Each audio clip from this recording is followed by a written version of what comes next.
It was the sort of crisp September morning that made every leaf feel like a secret waiting to fall. The sun was barely over the ridge of the small California valley, casting a gold that made the rows of grapes shimmer as if dusted in coins.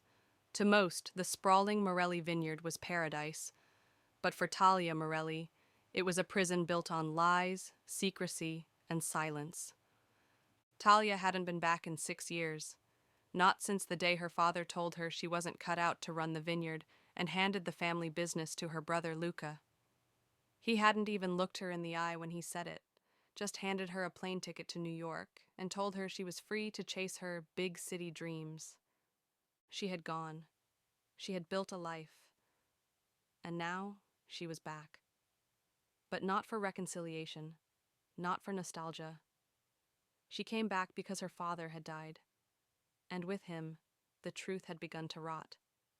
The funeral had been quiet, not because few came, but because even in death, Augusto Morelli cast a shadow that made people whisper. Luca gave the eulogy, his voice firm, steady, and empty. He called their father a visionary, a king among vintners. But Talia stood in the back, arms crossed, a half-smirk twitching at her lips. She remembered a different man, one with hands like bark and a voice like a dropped rock.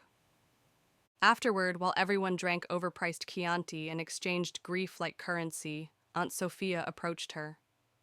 She was the only one who had ever truly seen Talia, the artist, the black sheep, the one who didn't fit into the neat Morelli puzzle.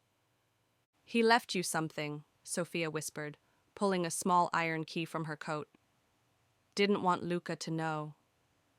Talia blinked, fingers trembling slightly as she took it. "What is it?" "A door," Sophia said simply. "In the old cellar, behind the fermentation tanks. Your nonna had it sealed after the fire." There had been a fire when Talia was 9. Her mother had died in it.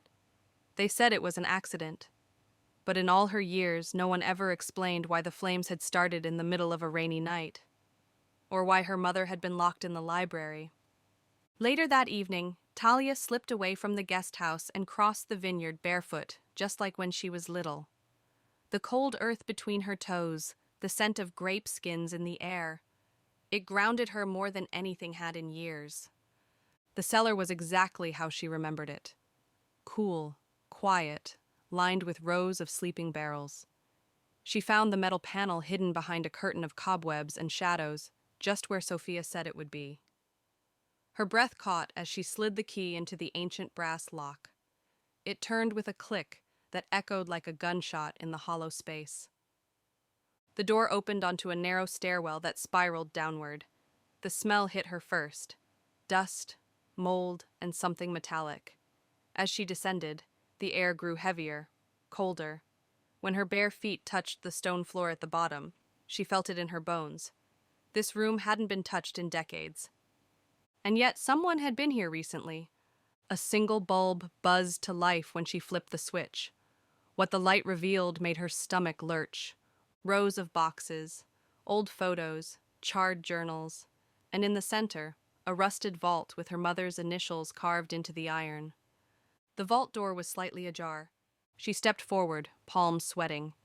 Inside was a stack of letters, all addressed to her. Not 1, not 10, but 54, each dated a week apart, each one written in her mother's looping, elegant hand, each one signed with the same name her father had always forbidden her from saying aloud: Elena Benedetti, her mother's maiden name. Talia dropped to her knees. This was no inheritance, this was a confession, and she was only just beginning to unearth it. Talia sat frozen on the cold stone floor, her fingers trembling as she brushed dust from the first envelope.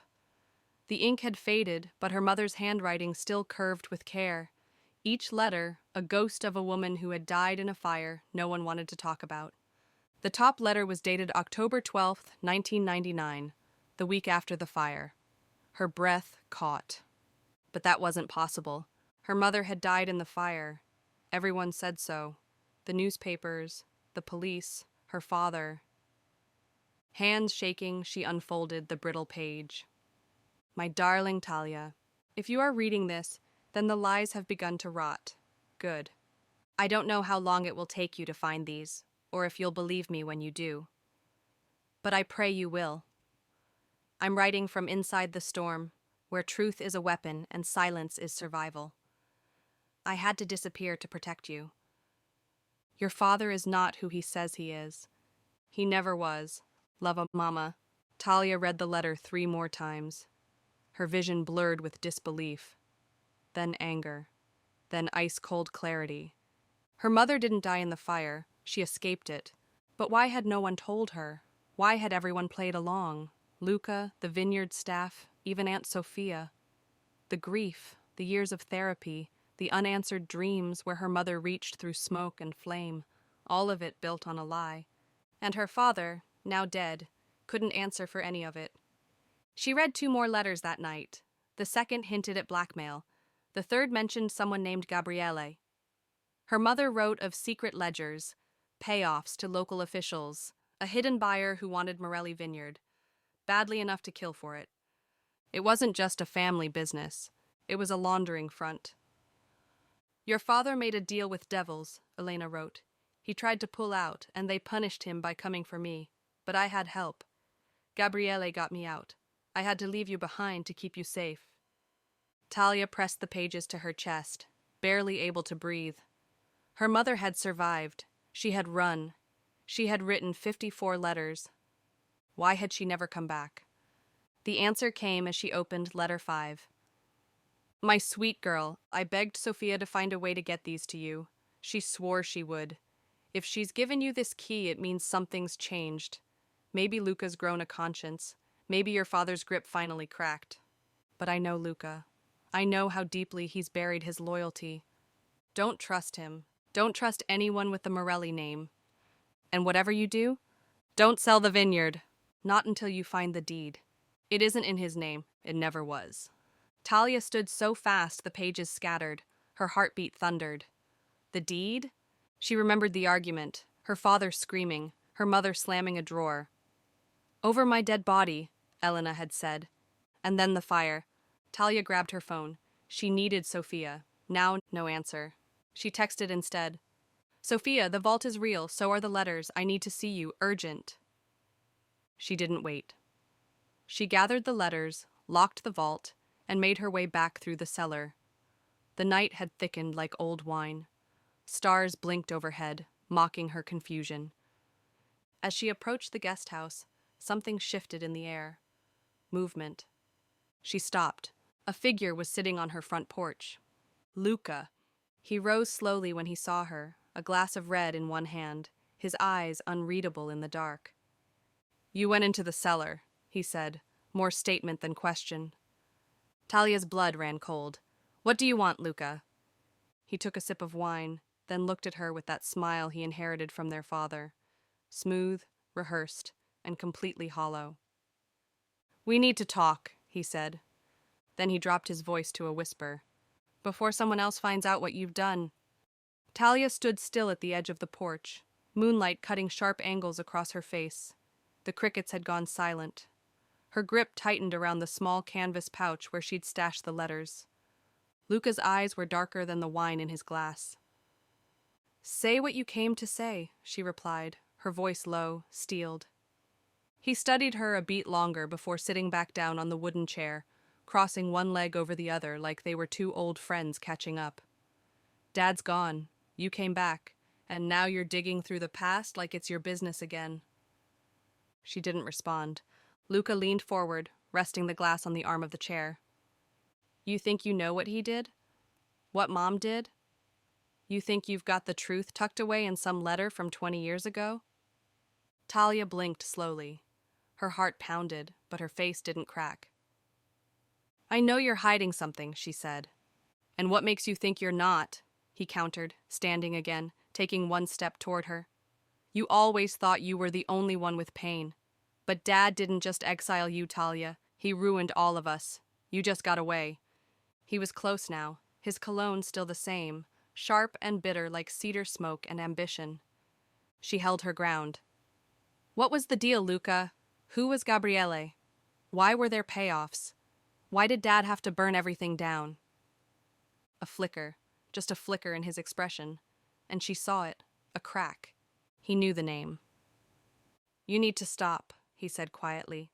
But she took a step closer, fueled by something ancient and fierce. "I'm not going to stop, because Mom didn't die, and she tried to tell me the truth. You buried her voice, Luca, just like he did." Luca's jaw clenched. "No one buried anything. You think you've got it all figured out reading your little bedtime stories in that tomb down there? You have no idea what was at stake." He turned, set the glass on the porch rail, and looked out over the vineyard. "You ever wonder," he said after a pause, "why Dad never filed for probate after the fire?" Talia blinked. That thought had never crossed her mind. "Because," he said, "he didn't have to. She wasn't officially dead, not for him, not on paper." Talia's breath caught. Then he knew. Luca nodded. He knew she escaped, and he let her go. "Then why?" "Because she made a deal worse than his." That landed like a gut punch. Talia tried to steady herself against the porch post. "What kind of deal?" Luca gave her a long look, then pulled a folded slip of paper from his jacket pocket. "She didn't just run. She handed everything over to someone named Carina Del Vecchio." He passed her the paper. "The deed. You were right. It was in Mom's name, but it doesn't belong to her anymore." Talia opened the slip. It was a notarized transfer document, her mother's signature, dated 2 weeks before the fire. "Who's Carina Del Vecchio?" But Luca didn't answer. Instead, he pointed toward the long gravel drive just beyond the vineyard gate. "You might want to ask her yourself," he said, "because she's here, and she just pulled in." Talia turned. Sure enough, a sleek black car rolled slowly up the drive, headlights sweeping the vines like searchlights. The car stopped. The door opened, and a woman in a crisp black suit stepped out, her face hidden behind dark sunglasses, even though the moonlight barely cast a shadow. She held a briefcase in one hand, and a smile on her lips that didn't reach her eyes. "Miss Morelli," she called, "I believe you and I have some unfinished business." "Carina Del Vecchio?" she asked, even though she already knew. The woman stopped just a few feet away and finally removed her sunglasses, revealing piercing green eyes set in a face that was hauntingly familiar, not because Talia had seen it before, but because there was something about her jawline, the curl of her mouth. It reminded her of Elena, of her mother. Carina gave a small nod.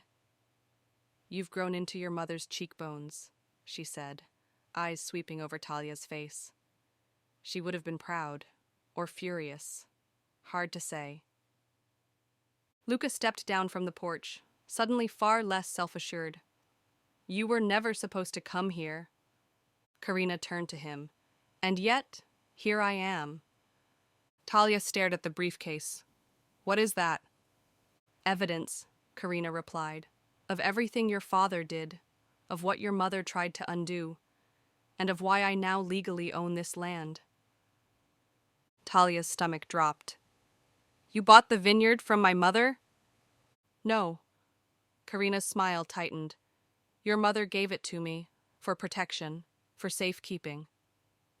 "That doesn't make sense." Carina looked at her, head tilted slightly. "Does it make sense that your mother disappeared and never returned? Does it make sense that your father was laundering money through a winemaking business? That his best friend, Gabriele, is buried beneath the oak tree without a headstone?" Talia froze. She had played under that tree, climbed its branches, read books beneath its shade. Her father had told her it was sacred. Family roots, he'd called it. Carina saw the recognition on her face and softened slightly. "Your mother was terrified, not just of your father, of the people behind him. She thought if she handed the land to someone else, someone outside the family, it would stop the cycle." "Then why come back now?" Talia asked. "After all these years?" "Because," Carina said quietly, "Elena is gone, for real this time. She died last winter in Spain, and in her will, she asked that the land be returned to you." The words hit Talia like ice water. "No," she whispered. "She never stopped writing to you," Carina continued, opening the briefcase. Inside were more letters, dozens, postmarked from Italy, Argentina, Morocco, Spain. She wrote every year. She just never trusted the Vineyard mailboxes. She thought they were being intercepted. Talia stepped forward, unable to breathe. Karina handed her the letters. She kept every photo of you that Sophia sent. She celebrated your birthdays. She cried through your college graduation video. Luca looked away, jaw clenched. She loved you, Talia, Karina said gently. She just didn't know how to come back from the kind of betrayal that doesn't leave bruises. Talia's hands curled tightly around the letters. And what now? She asked. You're giving me back the vineyard? Karina hesitated. That depends. Do you want it? Talia blinked. The vineyard wasn't a gift. It was a battlefield soaked in secrets. A place where vines wrapped around truth like ivy around tombstones. But it was hers. It was never about wine, she said. It was about control, about silence, and I'm done being quiet. Karina nodded. Then we'll make it official, she said, pulling a folder from her case and handing it over. You'll need to sign and prepare. For what? Talia asked. Karina smiled again. This time it wasn't warm at all. For the people who thought this land would stay buried. The signature barely dried before Talia felt the weight of it, not just ink on paper, but a torch being passed in the dark. She stood in the guest house kitchen with the transfer document in one hand, the vineyard title now legally back in her possession. Karina had disappeared before dawn with a firm handshake and a final warning. Once you sign, they'll know. Talia hadn't asked who they were. She was starting to understand that answers came less like puzzle pieces and more like knives. The next morning, the vineyard felt different, not in the vines or the air, but in the way people looked at her. The workers avoided her gaze. Matteo, the foreman who had known her since she was 5, nodded stiffly and returned to pruning without a word. Word had spread. Luca was nowhere to be found. She found Sophia in the chapel at the edge of the property, lighting a candle beneath the stained glass window where Elena's favorite saints still cast soft shadows. You knew she was alive, Talia said, not accusing. Not yet. Sophia didn't flinch. I didn't know, not for certain, but I suspected, and I hoped. Why didn't you tell me? Because if I had, you'd have gone looking, and that would have gotten you killed. Talia sat in the pew beside her, eyes raw. She left me. She saved you, Sophia said gently, and in the end she still wanted you to have everything. Talia turned to her. Who is Del Vecchio? What does she want? Sophia hesitated. She was Elena's blood cousin, from her mother's side, not Morelli. She comes from a family that doesn't plant vines, Talia. They plant loyalties, deep, dangerous ones. Mob? Not exactly. Worse. Smarter. You're not dealing with muscle. You're dealing with strategy. Karina's family played both sides of the Vineyard War your parents got caught in. Vineyard War? Sophia nodded. In the late 80s, a handful of vineyard families were approached by shell companies wanting to invest. Really, it was laundering. Your father resisted. But eventually, he gave in. Elena didn't. She tried to fight from inside, tried to buy back the land with clean money. And the fire?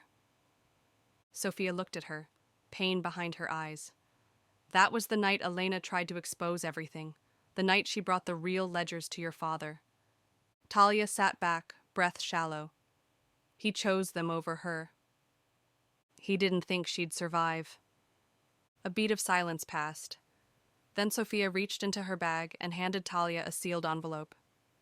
She sent this, 2 weeks before she died. Talia opened it slowly. My dearest Talia, you are stronger than either of us ever gave you credit for. If you found this, then you've walked through more darkness than I ever wanted for you. There are 3 keys. One opens the vault you already found. The second is sewn into the hem of the red dress you wore the night before I left. The one you loved so much you hid it in the attic to avoid hand-me-downs. The third is with someone I trusted more than anyone, someone your father feared. Find the second key, and then go to Renzo. Tell him The vines never forgot. He'll know what to do. Be brave, my heart. The truth is a harvest, and it's time. All my love, Mama. Talia stared at the letter, tears rolling silently down her cheeks. She remembered that red dress, crimson tulle, her 5th birthday, spinning until she collapsed from laughter. It was still in the attic. She'd hidden it in the cedar chest behind the boxes of winter linens. She stood abruptly. I need to go, she said to Sophia. To the attic? No, Talia said, her voice suddenly sharp with purpose. To all of it. That night, under moonlight once more, she climbed into the attic and retrieved the dress. Her fingers found the hidden seam quickly, and there it was, a tiny brass key, warm from where it had nestled against the fabric all these years. She stared at it, heart thudding. Tomorrow she would find Renzo. But tonight she locked the letters, the deed, the documents, everything, in the vault. This time she bolted it twice, because someone was watching the vineyard again. She felt it, eyes in the vines, a shadow near the chapel, the sound of a door closing gently behind her when no one else should have been home, and in the dirt near the cellar entrance, boot prints, fresh. She clutched the second key in her palm the entire way. When she arrived, the house looked abandoned, paint peeled, shutters hanging like broken arms, but the mailbox still bore the name R. Galliano. Her heart thumped. She knocked once, then again. Nothing. She was about to leave when the door creaked open. A tall man with a silver beard and sun-darkened skin peered at her. His eyes were not kind, not unkind either, just wary. You look like her, he said, just like Elena. Talia stepped forward, voice steady. She said to tell you, the vines never forgot. Renzo's expression changed. Something flickered behind his eyes, like a shutter lifting. He opened the door wider. Come in. The farmhouse smelled of dust and olive oil, of books and lavender smoke. Renzo moved slowly but deliberately, leading her to a room filled with maps, photographs, and a massive corkboard lined with names and arrows. It looked like something from a detective novel. And at the center, a black and white photo of Elena in a vineyard, wind in her hair, eyes defiant. She was trying to take them down, Renzo said, and she got close. Who are they, Renzo? He sat, motioning to the board. A syndicate built on old money and clean labels. They used vineyards all over Napa and Sonoma to launder millions. Your father was their bookkeeper, but Elena, she was their conscience. That made her dangerous. She left everything to me, the vineyard, the letters, the keys. She was preparing you. Talia handed him the small brass key. Then tell me where it goes. Renzo took it gently, walked to a hidden panel behind a wine shelf, and inserted the key into a nearly invisible seam. A safe door clicked open. Inside was a single object. A tape recorder. Old, clunky, but still functional, with a cassette already inserted. Renzo pressed play. The room filled with her mother's voice. If this reaches you, Talia, it means I'm gone. Not lost, just at peace. And now you must know the whole truth. Talia stood frozen, tears forming as the voice continued. Your father didn't start the fire. He tried to stop it, but he also knew too much, and they silenced him with guilt. The real threat came from someone I trusted, Karina. Renzo's eyes snapped to hers. She didn't protect the vineyard. She took it for herself. She turned me in after I transferred it, told them I was planning to go public. They let me live, for a while. Then, when I got sick, they made me disappear for good. The recording crackled. If Karina has come back to you, it's because she thinks you'll sell, that you're too soft. Prove her wrong. Finish what I started. Give it all to the feds. Renzo has the files. He'll show you. The recording ended in static, then silence. Talia left the farmhouse with a thumb drive filled with encrypted ledgers, wire transfers, and names. Politicians. CEOs, other vineyard owners. It was everything. She made the call on her drive back, to a journalist in San Francisco. 3 days later, the Morelli Vineyard was splashed across headlines around the world. Wine, power, and blood, the family vineyard that hid a crime syndicate. The FBI raided multiple properties. Indictments were issued. A senator resigned. 2 vineyard owners were arrested trying to flee the country. Talia returned to the land not as a victim, but as a steward. She renamed it Elena's Vow. On the old tree where Gabriele's body had been buried in secret, she placed a granite plaque. Truth, like vines, always pushes through. Karina tried to sue, but the files crushed her in court.